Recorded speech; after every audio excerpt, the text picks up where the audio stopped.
పరిశుద్ధ గ్రంథమైనటువంటి బైబిల్ నుండి క్లుప్తంగా కొద్ది మాటలు మనం జ్ఞాపకం చేసుకుని ముందుకు వెళ్ళటానికి ప్రయత్నం చేద్దాం. పరిశుద్ధ గ్రంథమైనటువంటి బైబిల్ నుండి కీర్తన గ్రంథము 42వ అధ్యాయము, కీర్తన గ్రంథము 42వ అధ్యాయము. మన మధ్యలో ఉన్నటువంటి యవన బిడ్డ హవిల సురేఖ మన మధ్య ఉన్నారు. మరి 473 పేజీ కీర్తన గ్రంథము 42వ అధ్యాయము 1 నుంచి కూడాను 11 వచనాలు ఉన్నాయి. 11 వచనాలు బిడ్డ మనం చదివినిపించింది. మొదటిగా బిడ్డ చదివిన మాటలు మనం అందరం కూడా బిగ్గరగా చెప్పడానికి ప్రయత్నం చేద్దాం. కీర్తన 42వ అధ్యాయం 1 నుంచి 11 వచనాలు చదువుకుందాం. దుప్పినీటి వాగుల కొరకు ఆశపడినట్లు, దుప్పినీటి వాగుల కొరకు ఆశపడినట్లు, దేవా నీ కొరకు నా ప్రాణం ఆశపడుచున్నది. దేవా నీ కొరకు నా ప్రాణం ఆశపడుచున్నది. నా ప్రాణము దేవుని కొరకు, నా ప్రాణము దేవుని కొరకు తృష్ణగొనుచున్నది. జీవము గల దేవుని కొరకు, జీవము గల దేవుని కొరకు తృష్ణగొనుచున్నది. దేవుని సన్నిధికి నేనెప్పుడు వచ్చేదను, ఆయన సన్నిధిని నేనెప్పుడు కనపడేదను. నీ దేవుడు ఏమాయనని వారు నిత్యము నాతో అనుచుండగా, రాత్రింబగళ్ళు నా కన్నీళ్లు నాకు అన్నపానములాయను. జనసమూహముతో పండుగ చేయుచున్న సమూహముతో నేను వెళ్ళిన సంగతిని సంతోషము కలిగి స్తోత్రములు చెల్లించుచు నేను దేవుని మందిరమునకు వారిని నడిపించిన సంగతిని జ్ఞాపకము చేసుకొనగా నా ప్రాణము నాలో కరిగిపోవుచున్నది. నా ప్రాణమా నీవేళ కృంగియున్నావు, నాలో నీవేళ తొందరపడుచున్నావు. దేవుని యందు నిరీక్షణ ఉంచుము. ఆయనే నా రక్షణకర్త అనియు నా దేవుడనియు చెప్పుకొనుచు ఇంకను నేను ఆయనను స్తుతించెదను. నా దేవా నా ప్రాణము నాలో కృంగి ఉన్నది. కావున యోర్దాను ప్రదేశం నుండి హెర్మోను పర్వతము నుండి మీసారు కొండ నుండి నేను నిన్ను జ్ఞాపకం చేసుకొనుచున్నాను. నీ జల ప్రవాహముల ధ్వని విని కరుడును పిలుచుచున్నది. నీ అలలన్నీయు నీ తరంగములన్నీయు నా మీదగా పొర్లి పారుచున్నవి.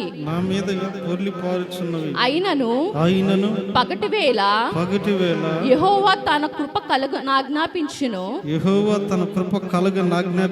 రాత్రి వేళ ఆయన గూర్చిన కీర్తనయు నా జీవదాత అయిన దేవుని గూర్చిన ప్రార్థనయు నాకు తోడుగా ఉండును. కావున నీవేళ నన్ను మరచియున్నావు. శత్రు బాధ చేత నేను దుఃఖాక్రాంతుడనై సంచరించవలసి వచ్చనేమి అని నా ఆశ్రయ దుర్గమైన నా దేవునితో నేను మనవి చేయుచున్నాను. నీ దేవుడు ఏమాయనని నా శత్రువులు దినమెల్లా అడుగుచున్నారు.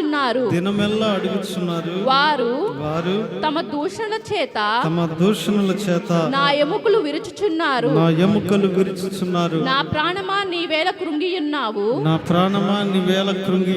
నాలో నీవేళ తొందరపడుచున్నావు. దేవుని యందు నిరీక్షణ ఉంచుము. ఆయనే నా రక్షణకర్త, నా దేవుడు. ఇంకను నేను ఆయన్ను స్తుతించెదను. ఇంకను నేను ఆయనను స్తుతించెదను. మంచిది. చదువుబడిన కీర్తనను వినిపించిన యవనస్ బిడ్డను అలాగనే ఏకీవించిన మనలను ప్రభు దీవించి ఆశీర్వదించును గాక. మన స్థలాల్లో మన ప్రభువును రక్షకుడైనటువంటి యేసు క్రీస్తు వారి అతి ప్రశస్తమైన నామములో మీ అందరికి కూడా శుభాభివందనాలు తెలియజేస్తూ ఉన్నాను. పరిశుద్ధ గ్రంథమైన బైబిల్లో నుండి ద బుక్ ఆఫ్ ఎఫెసియన్స్, ఎఫెసీయులకు రాసిన పత్రిక చాప్టర్ 6 6వ అధ్యాయము 13వ వచనాన్ని చదువుకుందాం. అందుచేతను మీరు ఆపద్దినమందు వారిని ఎదిరించుటకును సమస్తము నెరవేర్చినటువంటి వారై నిలువబడుటకును శక్తిమంతులగునట్లు. చాలా చదువుబడినటువంటి లేఖన భాగంలో అపోస్తలుడైనటువంటి పౌలు ఎఫెసీ సంఘానికి ఒక పత్రికను రాస్తూ ఆయన చెబుతున్నటువంటి మాట ఏమిటి అంటే, ఆపద్దినమందు మీరు అపవాదిని ఎదిరించుటకు నిలబడునట్లుగా అని ఆయన అక్కడ తెలియపరుస్తూ ఉన్నాడు. మానవ జీవితాల్లో నిలబడటం అనేటటువంటిది చాలా ప్రాముఖ్యమైనటువంటిది. మనము నిలబడేటటువంటి వారిగా ఉండాలి. ఎందుకనంటే అపవాది ఎప్పుడు మనలను కృంగదిద్దామా, ఎప్పుడు మనలను బలహీనులు చేద్దామని చూస్తూనే ఉంటాడు. ఎందుకనగా ఇందాక మనం ఒక పాటలో కూడా పాడుకున్నాం, నా ప్రాణమా నాలో నీవేళ కృంగి ఉన్నావు. కీర్తనలో కూడా నా ప్రాణమా నాలో నీవేళ కృంగి ఉన్నావు. అనగా అపవాది మనలను నిలబడనీయకుండా ఏ రీతిగా బలహీనపరుద్దామా, ఏ రీతిగా కృంగదిద్దామని అపవాది చూస్తూ ఉంటాడు. కాబట్టి మన జీవితాలలో ఇదిగో నిలబడేటటువంటి వారిగా మనం ఉండాలి. మనను నిలబెట్టేటటువంటి వాడు ఆయన. లూకా సువార్తలు మీరు జ్ఞాపకం చేసుకుంటే 13వ అధ్యాయం 11వ వచనంలో 18 సంవత్సరాల నుండి నిలబడలేనటువంటి స్థితిలో ఒక స్త్రీ అక్కడ మనకు కనపడతాము. ఎన్ని సంవత్సరాల నుంచి అంట? 18 సంవత్సరాలుగా, సిన్స్ 18 years and ours అంటున్నాడు. ఇదిగో తన జీవితాలలో 18 సంవత్సరముల నుండి నిలబడలేనటువంటి స్థితిలో ఆవిడ ఉంది. ఆ నిలబడలేనటువంటి స్థితిలో ఉన్నటువంటి ఆవిడ ఎదురు యేసు ప్రభువారు వచ్చినట్లు చూస్తూ ఉన్నాం. ఏమిటి కారణం అంటే అక్కడ రాయబడి ఉంది, అపవాది లేదా దురాత్మ ఆవిడని ఏం చేయట్లేదంట, నిలబడనీయట్లేదు. శరీర సంబంధమైన బలహీనత కాదు, పుట్టుకతో వచ్చిన బలహీనత కాదు, ఏదో యాక్సిడెంటల్ గా వచ్చిన బలహీనత అంతకంటే కూడా కాదు. It has kept by devil అన్నాడు. అది దురాత్మ ద్వారా పెట్టబడినటువంటి బలహీనత. మన జీవితాల్లోనూ కూడాను అపవాది కొన్నిసార్లు నిలబడనివ్వడు. కొన్ని విషయాల్లో మనల్ని ఏం చేయడు, నిలబడనివ్వడు. ఒకసారి ఓ తల్లి గారిని అడిగానమ్మా, అబ్బాయి పనిలో జాయిన్ అయ్యాడు కదా, జాయిన్ అయ్యే ముందు ప్రార్థన చేయించుకుని చక్కగా జాయిన్ అయ్యాడు. పని ఎలాగుంది ఏంటంటే, ఇంకెక్కడ పని అయ్యా 10 రోజులకే మానేసాడు. అదేంటి 10 రోజులకి మానేసాడంటే ఆవిడ అంటుంది కదా, అయ్యా వాడు ఒక్క పనిలో కూడా సరిగా నిలబడడు. ఏంటంట, వాడు ఏ పనిలో కూడా సరిగా నిలబడడు. 10 రోజుల కంటే ఎక్కువ వాడు నిలబడడు అయ్యా. అదే కొంతమంది పనులో నిలబడలేరు, కొంతమంది చదువులో నిలబడలేరు, సరిగా ఒకదాన్ని తీసుకోరు. ఒకసారి ఈ కోర్స్ అంటారు, ఒకసారి ఆ కోర్స్ అంటారు, ఇది బాలేదు ఇంకోటి అంటారు. కొంతమంది ఆత్మీయ జీవితంలో కూడా స్థిరంగా నిలబడలేరు. అంటే అపవాది ఏం చేస్తాడంటే నిలబడనీయకుండా కృంగదీస్తా, బలహీనపరుస్తూనే ఉన్నాడు. అపవాది కార్యాలు, క్రియలు మనిషిని చక్కగా నిలబడనీయకుండా చేస్తూ ఉన్నాయి. అయితే మన ప్రభువు అయినటువంటి యేసుక్రీస్తు మధ్యాహ్న కాల సమయంలో మనలను చక్కగా నిలబెట్టుటకు సమర్థుడై ఉన్నాడు. ఆయన చక్కగా నిలబెట్టువాడు. ఒకవేళ ఉద్యోగంలో నిలబడలేకపోయావా, చదువులో నిలబడలేకపోయావా? కుటుంబ జీవితంలో నిలబడలేకపోయావా? ఆత్మీయ జీవితంలో నిలబడలేకపోయావా? దేనిలో నిలబడలేకపోయినప్పటికీ కూడా నిన్ను చక్కగాను స్థిరంగాను నిలబెట్టుటకు ఆయన సమర్థుడైనటువంటి వాడిగా ఈ మధ్యాహ్న కాల సమయంలో ఉన్నాడు.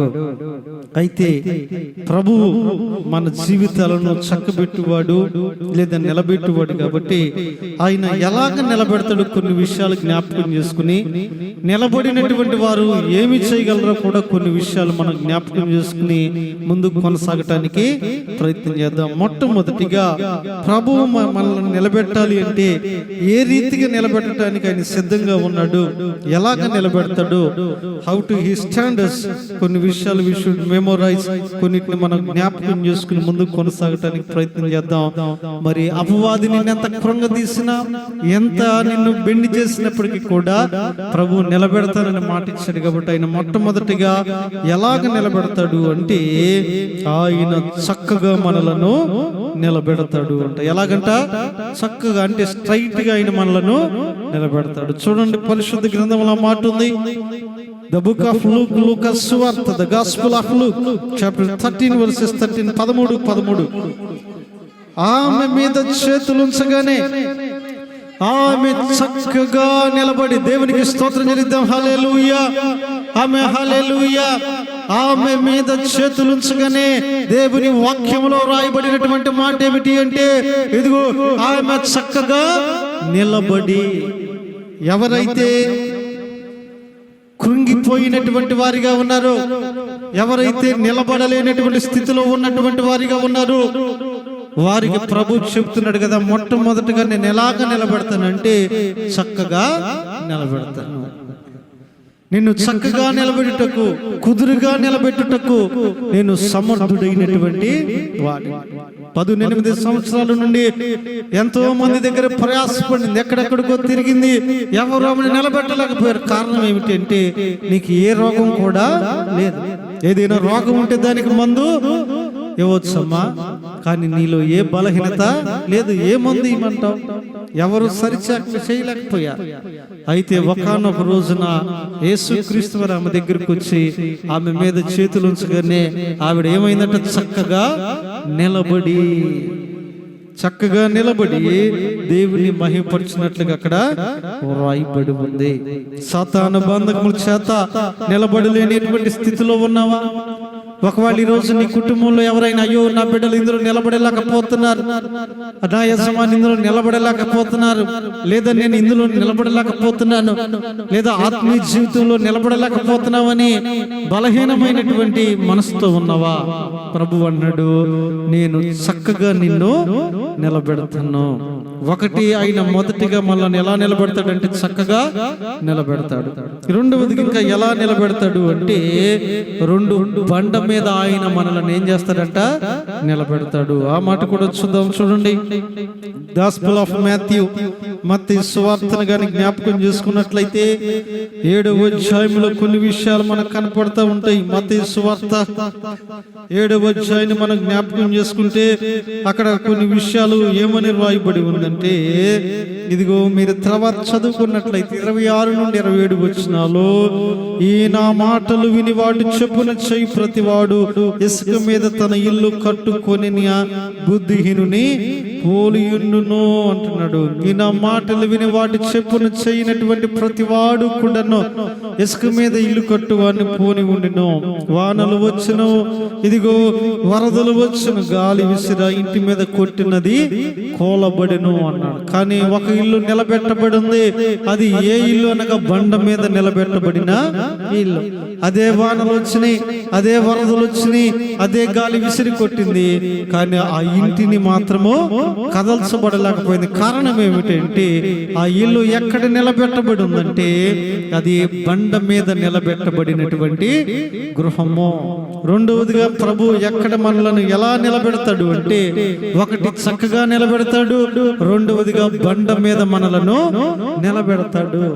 ఎందుకు బండ మీద అంటే, వాస్తవానికి ఒక ఇల్లు నిలబడాలి అంటే పునాది చాలా ప్రాముఖ్యమైనటువంటి. చూడండి, ఇల్లు కట్టేటప్పుడు పునాదిలో చాలా పెద్ద పెద్ద రాళ్ళు మనము వేస్తాం. దేని కొరకంటే బలము కొరకు, దేని కొరకంటే ఆ స్టాండర్డ్స్ కొరకు. ఏ కాల్మైటీ వచ్చినా, ఎటువంటి విపత్తులు వచ్చినా, ఎటువంటి ఫ్లడ్స్ వచ్చినా, వరదలు వచ్చినప్పటికీ కూడాను అది స్థిరముగా ఉండాలి. అలాగనే ఆత్మీయ జీవితంలో మనము చక్కగా నిలబడితే సరిపోదులే కానీ చక్కగా నిలబడినటువంటి మన యొక్క పునాది మంచిగా ఉండాలి. పునాది కానీ సరిలేదనుకోండి, ఎంత చక్కగా నిలబడినా సరే గాలి వరదలకు కొట్టుకుపోయే అవకాశాలు ఉన్నవి. అందుకనే ప్రభు అన్నాడు కదా, చక్కగా నిలబడినటువంటి నిన్ను నేను ఎక్కడ నిలబెడతానంటే బండ మీద నేను నిన్ను నిలబెడతాను. ఎందుకనంటే బండ అనేటటువంటి పునాది మీద నీవు నిలబడినప్పుడు గాలి విసిరి కొట్టినా, వానలు విసిరి కొట్టినా, వరదలు వచ్చినప్పటికీ కూడా నిన్ను ఏమీ కూడాను కదల్చలేవని ప్రభు చెబుతా ఉన్నాడు. ఈరోజు చాలా మంది పడిపోవటానికి, చాలా మంది కృంగిపోవటానికి గల కారణం ఏమిటంటే బండ మీద నిలబడినటువంటి అనుభవము లేకపోవటమే. ఆ బండను గురించి అంటాడు కదా, మొదటి కొరింథీయులకు రాసిన పత్రిక, the book of first Corinthians chapter 10 verses 4 అంటాడు కదా, అందరూ ఆత్మ సంబంధమైన ఒకే బండలోనిది త్రాగిరి, ఆ బండ క్రీస్తే అంటాడు. ఆ బండ ఏమైనదట? క్రీస్తు. రెండవది కనుక ఆయన ఎక్కడ మనలను నిలబెడతాడంటే క్రీస్తు అనేటటువంటి బండ మీద మనను నిలబెడతాడు. ఒక పాటలో కూడా ఏదో పాడతారు, ఇదిగో క్రీస్తు అనే బండ మీద నన్ను నిలిపి, పనికి రానటువంటి నన్ను నీవు ప్రేమించి, బలహీనమైన కృంగిపోయిన నన్ను నీవు బలపరిచి క్రీస్తు అనే బండ మీద నా పాదములను నిలిపితివి అంటాడు. చక్కగా నిలబడుతుంది మాత్రమే కాదులే గాని, రెండవదిగా అయినా క్రీస్తు అనేటటువంటి బండ మీద మనల్ని ఏం చేస్తాడంట? నిలబడతాడు. ఎందుకనంటే ఆ బండ శక్తివంతమైనది. ఆ బండ ఏ గాలిలనైనా, ఏ వరదలనైనా, ఎటువంటి కాల్మటీస్నైనా తట్టుకునేటటువంటి శక్తి కలిగినటువంటిది ఆ బండ. కాబట్టి ఆయన అన్నాడు, ఆ బండ మీద నేను నిన్ను నిలబెడతాను. మరి నిజమే, మన జీవితాల్లో చక్కగా నిలబడినటువంటి మనం ఎక్కడ నిలబడాలంటే క్రీస్తు అనేటటువంటి పునాది మీద, ఆ బండ మీద నిలబడటం ఎంతో ప్రాముఖ్యమైనటువంటిది. ఇంకా మూడవదిగా ఆయన అంటాడు కదా, ఎలా నిలబెడతాడు అంటే, మూడవదిగా దేవుని సన్నిధిలో నిన్ను నిలబెడతాడు. దేవుని సన్నిధిలో ఆయన నిన్ను నిలబెడతాడు. ఒకటి చక్కగా నిలబెడతాడు, రెండు బండ మీద నిలబెడతాడు, మూడు దేవుని సన్నిధిలో నిలబెడతాడు.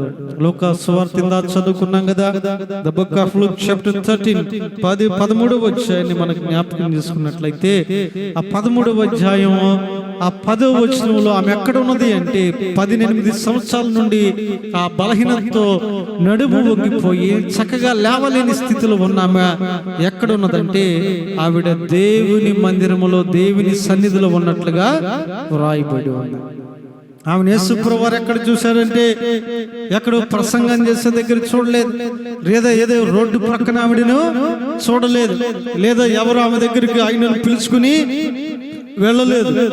ఆవిడ దేవుని మందిరంలో ఉన్నప్పుడు యేసు ప్రభువు వారు ఆమెను చూచాడు. అనగా ఎక్కడ ఉన్నదంటే, ఆమె దేవుని సన్నిధిలో ఉన్నది.